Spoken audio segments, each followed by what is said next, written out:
Welcome to Healthcare Legally Speaking. I'm here with Gil Ladani. Gil. Tell us, what do you do? I'm a senior loan officer at Cross Country Mortgage, specializing in condos, co-ops, single-family homes, and multifamily in the New York tri-state area, mainly the boroughs and suburban areas. That's awesome. I really want to thank you for being the first guest on this podcast. This is an experiment. I hope it goes well. I hope it goes well If too. there's not a second one, we know why. Exactly. It's his fault. All right, awesome. So the reason I wanted to have you come in here, as you know, it's healthcare. And what does a mortgage guy have to do with healthcare? Mhm. So I thought of some really important things that people might not be realizing of the way they can sort of finance different aspects. I think the first very important question that's on everyone's mind is, how do I pay back my student loan? Doctors, lawyers, any kind of professional, we have these student loans that bog us down, that are not forgiven in bankruptcy, and that live with us forever and ever. That's a great question. So I have that question asked of me a lot. We're sitting in a weird place right now where obviously costs keep rising, right? People aren't able to invest and put money away in a similar fashion that they have been in the past. And they say about 50% of homeowners right now, their largest asset is their home. And there are certain data that shows that right now, home equity is the highest number it's ever been, right? With inflation continuing to rise and costs continue increasing along with home prices, everyone has more and more equity in their homes. So one way to try to fix that is to pay off your student loan and try to refinance that. Problem is, so many homeowners came in 2020, 2021 with interest rates at historically lows, and nobody wants to touch that mortgage, right? In order to do that. But not to fear, there are other ways to figure out if it's worth tapping or not, right? That's kind of the conversations that we'll do, and I'll engage you with clients. So I guess the question. So this is something I actually did a lot of my law school debt. What I did was I refinanced or took a home equity line of credit on my co-op apartment, and I used that to pay off my student loan. Of course, the interest rate at the time was like 2.6 or 2.7, but the student loan was at 6.8. Where are we now in terms of disparity between what student loans are charging and what the interest rate on home equity line of credit? So it's interesting, right? Student loans are kind of all over the place, right? You have federal Pell grants, or Pell loans rather, which are still around in the sixes. You can get them. I've seen other private student loans that are up around 12, 13, 14%. Of course, the thing about student loans is you're repaying them forever, right? Unless you fully pay them off. There's no including them in a bankruptcy, right? There's no discharging them. Maybe there's this promise, some of us have of ultimately having it as discharge, but I think for most of us, it's still pie in the sky, right? We're all hoping, or a lot of us are hoping that it's going to happen. Right now, 30-year mortgage rates have fallen a little bit. We're recording this. I want to put this into context. We're recording this on February 8th, 2024. 30-year Well, let me average. just add another caveat. Not legal advice, just a friendly conversation with my friend Gil here. Yeah, all the legal and compliant mortgage and banking issues as well. Let's put that out there. So right now, 30-year fixed average around 6.7, 6.8%, which is a big decline from where rates were when they peaked around November of 23, close to 8%, 7.8, 7.9%. That dreaded 8% number, which kind of scared everyone. Rates had dipped. They've creeped up a little bit, but now I think we're sitting firmly in the high sixes, right? So I think comparatively, we're in a good place, right? The best part about a mortgage, you could call it good or bad, but you get flexibility in mortgage and you get to pay back a mortgage over 30 years. The other piece about a mortgage is you can always refinance it. You can refinance it whatever you want. 99% of loans have no prepayment penalty. So you can refinance them over and over again if rates are a little bit better. Obviously, there's some cost. Is it worth it? Is it not? It's more of a larger conversation. But yeah, to me, it's almost a matter of payment, right? It's a matter of payment and what we call blended rate. We want to have a conversation about paying off student debt, right? It's, well, what are you paying now monthly? You may have a student loan that has an interest rate that's pretty good, that's in the fives or the sixes, and you may have the opportunity to refinance, pay off that student loan, and maybe you're paying a little bit of a higher interest rate. Maybe you're going to go and get an interest rate at 6.9 or 7% as an example. But the payment based on a 30-year payment schedule is lower, and that helps you now in the current day, in the current month, right? We all pay our bills monthly, right? On the first of the month, we have our bills due and we know we have to budget for it. 30-year long term, almost nobody pays out a mortgage for 30 years. So if there is a student loan you have, even with a desirable interest rate, you may want to get out of a shorter term to extend it to a longer term to help you bring that payment down. Knowing you can always refinance if and when rates do come down. I think another thought is, correct me if I'm wrong, of course, if you do use your home equity line of credit, as your assets appreciate when you end up selling that asset, you pay off essentially that student loan with the purchase price. Correct. Is that a situation that makes sense? Because again, we're talking about like specifically folks in medical space. Generally, we would hope higher earners, maybe a little bit more fungible income. So what are your thoughts on that? Well, I think the idea here is I'm always thinking about what I can do with my money, right? How I can invest it, make more of it, right? So I think a lot of healthcare professionals, I have this conversation with doctors all the time, right? A lot of healthcare professionals want to know, they want to buy into a practice, they want to buy a medical space, they want to figure out how they can, convert a condo or a co-op into a medical space for them. And, it always comes down to using available funds you have for you. So if you need funds on a monthly basis, well, it just depends, right? You can simply you have an asset in your home. If you have a lot of equity in your home, you can figure out a way. Obviously, we'll sit down and come up with the most, economical way to do this, but you can figure out a way to maximize borrowing against that, right? And as that asset appreciates, which it will appreciate, right? Again, not mortgage advice, but ultimately that asset will appreciate in the long term, as real estate always does. Eventually, yes, when you are selling your home and you're recouping those funds and you're essentially paying everything off. I think to get up and out of, like, away from the student loans, I think is very powerful considering now. So we have some really cool tools. Like I have a calculator that lets me focus on a blended rate. So I'll have clients who come to me, and the healthcare space is a good one. You can have student loans, you can have high interest credit cards, right? Which now we're close to 30%. Which I still don't understand how that's not usury, but that's for my other partners here to figure out. The good compliance question. So 29.99 APR. We see it all the time. I know that I do. Not on my card. I see it on others. Well, thanks for clarifying. Listen, I may be doing my own mortgage, but we'll sit down and we'll have conversations, right? And it's a matter of, well, I have $12,000 in the credit card. I'm paying 26%. I have a mortgage that's $300,000, right? But I'm paying 3% on, right? But you may have another $400,000 in debt, and your blended rate makes your payments much higher. So if we could combine everything and give you one loan at 7%, again, 7%, why would I go from 3% to 7%? Because if you're saving thousands of dollars, I did this for somebody recently. Nobody's refinancing now, but there are more cash out refinances happening than I think people think, because you still have equity in your home. And no matter what, the worst mortgage is going to be better than the best credit card, is really the truth. The best credit card now, 15%, 14%. You get a high mortgage. What's that? 8, 7.5. So there's a lot of relief in the monthly space. And then you could always just refinance that when it gets lower. So I've had clients that you'll get in at 7, you'll refi at 6, you'll refi at 5, and hopefully you'll settle in the 4s at some point. I don't know if they're ever going to be at 3%, but. Right. And so, but just jumping back into the student loan question, right? So a lot of talk right now, a lot of noise, not necessarily, but what the current administration is trying to do to sort of forgive student loans. In your experience, does that apply to the professional, the trades, or is it just undergrad loan? The government also sort of, against the Supreme Court's wishes, is going ahead forward with this. What do you hear? I'll just give you my personal feelings, and all I can give you is anecdotal evidence, right? Based on my clients that I deal with and people in my community. I haven't met anybody that has had their student loans forgiven.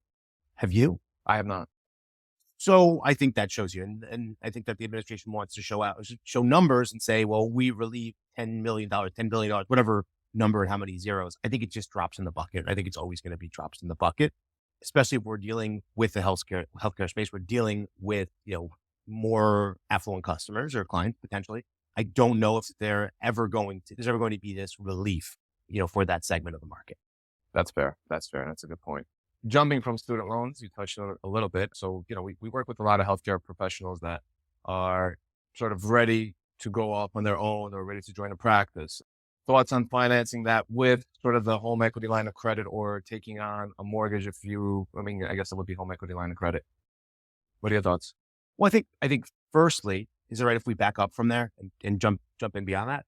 So firstly, I'm very into healthcare and healthcare professional loans in general, right? So there are products out there specifically for doctors, specifically for physicians, to finance their homes at large numbers, right?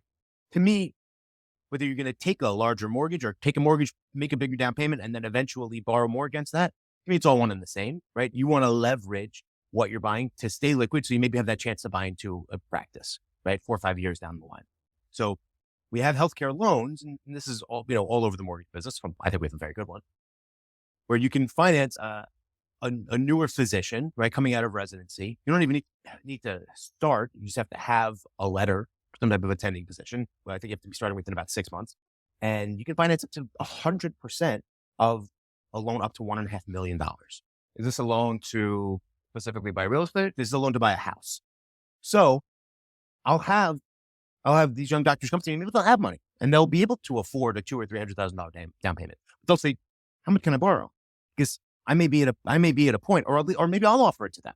I'll say, maybe you'll be at a point in 3, 4, 5 years, right, where you want to be able to buy into something, right? Again, the healthcare field is it's your domain, right? I know that there's a lot of conversations I have with doctors that always want to be able to invest, always want to be able to drop of a dime, be able to do something else. So I tell them all the time, like, do you want to take your $300,000, put it into a home now, then come to me or come to any banker suddenly and say, I need to come up with another $200,000 or $300,000 in X amount of time? Or do you want to just borrow more now, keep your cash, and then have it ready in case you want to buy something? Well, I'm personally a big fan of sort of having some cash on hand to buy other investments and take on other opportunities. So I think that that's fantastic. So just, I guess, to that point, while working with doctors, what are some of the, I guess, challenges or benefits of working with medical professionals? We're doing challenges or benefits? We'll do challenges. Then we overcome those challenges and go into benefits. It's funny. I've dealt with doctors that are brilliant with massively successful practices, and doctors just, from what I've seen, don't have a real desire to work with numbers. Don't have a real desire to sit down and have a conversation that kind of we're having about taking capital, putting it on the side, making it work for you. Most doctors seem to have a desire to just get debt free until they need money. And then it's all of a sudden, how do I get money? How do I get money? So that's kind of a challenge. Now, on the plus side, there's usually a great income that we can draw from and great income potential. So, I'll tell you a story. So a couple that I know out of college a few years, husband was working in a fellowship, so wasn't making a ton of money yet. His wife was a very successful attorney at the time. They wanted to buy a house in Westchester, and they both wanted to apply for the mortgage together. And I took them both aside and I said, here's really what we should do. We shouldn't put you both on the mortgage together. We should keep you, doctor, off of this loan. If we can qualify with only your wife, let's stay with just your wife. I said, why? Why would we want to do that? Why wouldn't I want to be on that? I said, you as a doctor, you're going to be in a place, this is what I told him when he was probably 25, 26, 28. I said, you're going to be at a point where you're going to have to buy into something or have the opportunity to buy into something. And the less debt that you're obligated on, the better it's going to be. Now, whether that's going in front of, a co-op board because you want to buy a unit to run your practice out of, or in front of some other community bank because you want to borrow money against that. Little things like that, right? To keep yourself not as debt free, but as flexible as possible to be able to finance more and have more opportunity available to you, I think is important. That's awesome. We touched on it a little bit in terms of getting some kind of a loan on your real estate or equity line of credit to buy into a practice. I think that also applies to physicians that have been working at a practice and they're offered partnership, right? And they've grown to a certain point and, the owners of the practice come to you and say, if you want to buy in, it's going to be this amount of money. And so that's another avenue to sort of pull funds out. Correct. It's always going to be the cheapest way, we talked about before, to finance money is to tap the income in your home in most situations, right? Talking about super wealthy people who can borrow money based on margin or something, maybe not. But for most of us, if you have equity in that home, that's going to be the easiest conversation, the quickest conversation to have. Now, whether that's through a home equity line of credit, which is a second mortgage and you keep your first mortgage the same, whether it's a refinance, you lump everything together, who knows? But there are so many options out there. And right now, like I said, I think 45% of homeowners are what we call equity rich or home rich. And that is the largest asset that they have. And I think that really, really resonates and probably even more with medical professionals. Now, I guess, is there, when the bank does a refi or does the mortgage or the home equity line of credit, do they look at what the money that you want to use the money for? Is that a question that comes up? It's a question that we'll ask, yes. Don't tell us that you want to buy a yacht. What if you really want to buy a yacht? Tell me. The truth is, there's certain things that you can't use your money for that we don't, we're not interested in hearing about. Generally, it's, you can borrow to invest in a business. You can borrow for investment. You can just say for investment purposes. Don't have to really tell us why. You can borrow to do some type of home improvements. Doesn't have to be on your home. If you want to improve an office or something along those lines, There are basically a few different options, but essentially a loan is either a cash out, a refinance is either a cash out refinance or a non-cash out refinance. I guess my question is more around, does the lender care about, hey, I'm using this money to expand my current practice, to take over the space next to me, to hire more staff? Does that give you any kind of favorable terms? Or if you say, I'm using this money to buy into an existing partnership to help my income rise overall, does that play a role in the rate, the cost, anything else? No. Okay. So it doesn't play a role into that. Again, there are some things, if you say, I'm taking this to invest into some type of illegal enterprise, obviously we're not going to fund that. Right. But no, whether you're going to use it to, build an extension on your home or use it to, break the wall down in your practice and get bigger office space, your terms are going to be the same. Another thought I have, I also work with pharmacy owners and building out pharmacies. Do these, special physician loans also apply to pharmacists and pharmacy owners? So unfortunately, no. The medical professional loans are only for, in most cases, MDs, right? Some caveats within that, but pharmacists generally no. A doctor of pharmacy is not considered an MD and they don't qualify for these higher leverage loans. We have other options for them, but no, not that kind of killer physician loan. So I guess are the options tailored specifically to the pharmacy space, or other options as any other sort of customer walking through the door would have? Essentially any other, but I don't really have any other. Actually, coming to my door, you're special. Absolutely. But yeah, there's options for every customer, for every client to leverage more, right? Obviously, we think about a 20% down payment being the standard. No, we have 15, 10, 5% down payment options for everybody, right? Depending on what they are. The offerings for a medical professional, they're a bit more robust. That's the difference. You have an interesting point there. So medical professional, what about physical therapists? What about specifically medical doctor? Medical doctor, DO, oral surgeon, there are a few different designations. And every program, by the way, is slightly different. Some allow a nurse practitioner, some don't. So, reach out to me for more is what I'd say. But I also don't want to give every criteria out there in the world because then I'll get a call. So, Gil, you said I could do this. That happened to me before.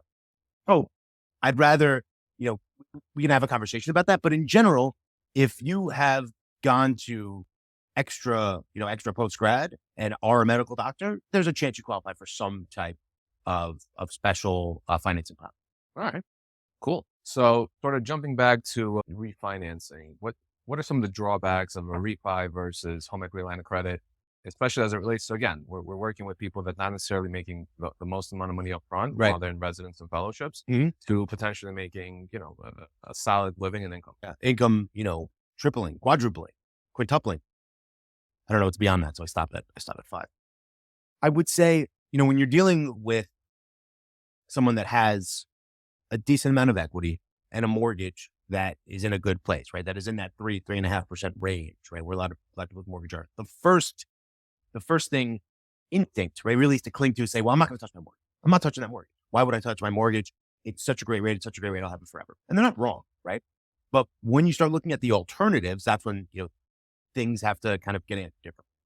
So when we compare, say, a home equity line of credit to a traditional refinance, remember that a home equity line of credit is a second mortgage. It's a word that we've kind of done away with since the 80s and 90s, made it seem really bad, but make no mistake, it is a second mortgage. It is a second lien associated to your home. It's a loan secured by real estate and it's in second lien position. That makes it a second mortgage. End of story. That being said, it's going to have a higher interest rate and generally worse terms. Now, home equity lines of credit, they're open-ended, right? So you pay down monthly, kind of like the way you pay a credit card. You have usually a minimum payment. That's only your interest. And then you can pay on and pay more. They have a draw period, 5 years, 10 years, so on and so forth. That line of credit is going to have a floating interest rate, and it's going to be based on the prime rate. Prime rate right now, 8.5%. So that's your baseline. Now, most of the time, there's going to be based on risk factors. How much are you borrowing? What's your credit score? Other factors. Maybe 1, 2, sometimes even 3% above the prime rate. So you do the math, right? You're 2.5 over prime. You're paying 11%. And every time the Fed raises rates going to go up. They raise a quarter, going up by a quarter. Now, obviously, Fed lowers rates, they're going to go down, but you're never getting a fixed loan. Now, there are also fixed second mortgage options, right? But those generally are higher interest rates. So I'll tell this conversation a lot. Depends how much money you want, right? If you want $50,000, $60,000, maybe it is a good bet, right? Instead of putting on a credit card, hey, 11% still better than we said 30% on a credit card. But if you need again, I'll go back to the same conversation we had before. If you have a $300,000 mortgage, right, that you pay 3% for, right, and then you want to borrow another $300,000 and you have the equity in your home to do it, well, we may have to sit and have a conversation of what's better, to combine two mortgages and pay 6.5%, or take out one new mortgage for 13% or 14%. Or if you don't even do that, you take out, a personal loan at 15% or 17%. A lot of times refinancing and consolidating makes a better choice. So that's kind of the difference between the drawback. Everybody comes and has that initial question of, well, how do I get funds without touching that first mortgage of mine? And in most scenarios, shockingly enough, it makes more sense to consolidate. But we have a look mentally. Why would we want to lose this mortgage? And it's showing, by the way. There's a reason we have a lack of inventory out there. There's a reason, especially in suburban spaces, home sales are still rising as far as cost, but transactions are lower because people aren't selling their homes. One of them being because they don't want to give up on these interest rates. Right. And that's why inventory is so low and, prices keep going up. Correct. What are your thoughts? Everyone has this question, right? How many times a day you asked? I don't even want to know. Where are interest rates going? What's going on? Great. Wow. Yeah, I haven't really thought about that much. So look, we're in an interesting space. Towards the end of 2023, the market basically decided on their own that the Fed is going to cut interest rates in 2024 severely. The Fed has kind of walked that back and tried to bring us all back into reality, right? With some certain statements that they've made. They met just last week. They did not raise interest rates. Okay. They basically said rates are going to be dropped at some point in 2024. We don't know when. They're trying to temper everyone's expectations. I've seen estimates between 3 and 6 rate cuts. Now, if we have 6 rate cuts this year, rates will probably break into the 5s and probably into the mid 5s for 30-year fixed mortgage rates at some point. If we only have 3 rate cuts, because I think that's kind of the baseline, there could be less. But this is what people are saying. We'll probably average close to 6%, maybe the low 6s from where we are. The market really got ahead of themselves back in December, digesting and reading kind of the tea leaves that maybe the Fed was telling us. I also want to say the Fed does not control mortgage loans. There's this big belief that they do. They don't. You take a home equity loan, they control your home equity loan. You take a car loan, they're controlling that. Credit cards, all that. The market, the bond market specifically, trades based on what we believe the Fed is going to do. Ultimately, the Fed is going to make decisions and we're going to react. But the market is always trying to be ahead of what the Fed is doing. So if the Fed speaker has a meeting and says we're seriously considering, several rate cuts, instantly we're going to start trading. The market's going to start trading as if that's already happened, right? And then if there's another meeting and they say something different, now we have to backtrack, right? So it's a lot of betting on futures of where we believe rates are going to go. I hope that makes sense. So I would say, look, the outlook in the near term and the long term is rates lower. How low and how fast? That's the question. All right. Anything else you want to bring up for our healthcare professional and pharmacy viewers? Hopefully there's more than one, which is my mom and dad and wife and kids. We assume viewers, right? Right. Viewers. Right. There's a lot of noise out there about, what I can buy, what I can afford, what I can't afford, how expensive things are. I truly believe that now is a great time to buy real estate. I really do. Look, it benefits me and, my business. A lot of people's businesses to always be a good time to buy real estate. But I really do feel that there are great opportunities to buy real estate now, especially in New York, right? Especially in our tri-state area, but really all over. I think that there are great deals. We've talked about this, right? To find where the deals are. So don't be scared of things you see on the news. Don't be scared of, something that a certain network will say. I won't name one. Telling you it may not be a good time to buy a home, telling you that it might not be a good time to take out a mortgage, because that's not true. Everybody's different. Everything works differently for everybody's specific case. So especially if you're a healthcare professional, if it's time, if you're stepping up, if you're moving forward in your career, if you toiled away in a residency, look into it, have a conversation, call me, but not me, call another mortgage lender and, have that conversation. How far can you stretch your dollar? Where can you get your payment due to? And how can you put yourself in position to build wealth from a home purchase? That's awesome. And from my personal perspective, I don't think there's ever a bad time to buy a home because, especially as an investment, right? The trick is, and I got easy to say, right? Finding the deal. Because if the numbers make sense, even in the higher interest rates, I'm really talking about investment property. Sure. Because that time you waste between not buying that home is income you're losing out on, right? That's your opportunity cost, That's right? the opportunity. And most people don't take that into consideration, right? Correct. So again, if there's a deal, if you find a deal, you go for that deal. You don't wait for the interest rate to go down because you don't know what's going to happen to home prices. Right. So I love that. I love that. But and look, we live in New York City, right? So there are so many affluent people paying rent upwards of $6,000, $7,000, $8,000 a month. While there are so many purchases out there in the city available to you, where you could own a home and you could be building wealth for yourself instead of renting and paying someone else's mortgage, which we talk about all the time. It's there. I think we see it all the time, and especially I think there are a lot of healthcare professionals who do it also because it's easy. And yeah, it maybe takes a little more planning to buy that home that you want, but it can be done. And there's some great opportunities right now in the city to buy both for an investor and for a first-time home buyer. awesome. Tell people how they can find you. My name is Gil Ladani. I'm a senior loan officer, Cross Country Mortgage. We'll put all my information in the links in the description. I'm here to help you with any financing questions you might have here all across the country. Awesome. Thank you so much. I want to thank you. I Thank really you. appreciate it. This is great. Awesome.